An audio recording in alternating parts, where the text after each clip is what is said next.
Тргнали власта во акција да го сочува кревкото парламентарно мнозинство за да го задржи Зоран Заев на премиерската позиција преку директни уцени до народните избраници. Пратеници од опозицијата тврдат дека власта брза во 3 дена деловнички рок да добие повеќе гласови на својата страна, па врши невидени притисоци во мнозинството во пресред на утрешното гласање на доверба на владата.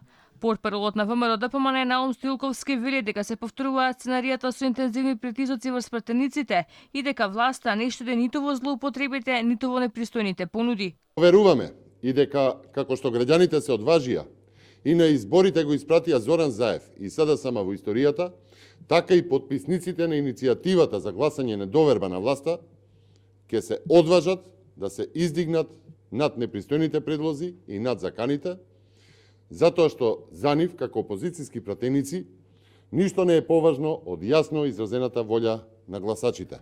Впрочем, на лагите на Зоран Заев повеќе никој не верува. Како опозиција ги регистрираме и собираме ваквите наводи, докази, сите непристојни предлози од Заев и неговата свита во заминување, сите злоупотреби на функции и институции правени само и само Зоран Заев да не се соочи со волјата на граѓаните.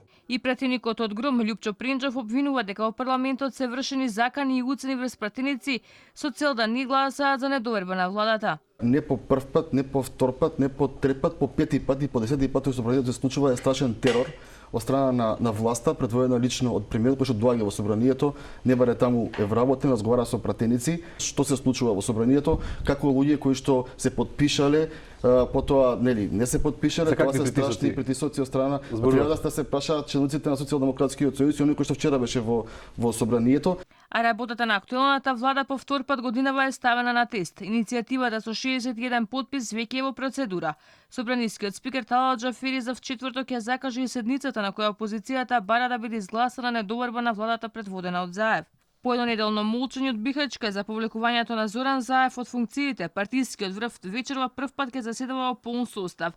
Ќе успеат ли социјалдемократите да го предомислат Заев за оставките е едно од прашањата која се наметнува во пресред на веќе закажаната седница за гласање на недоверба на владата.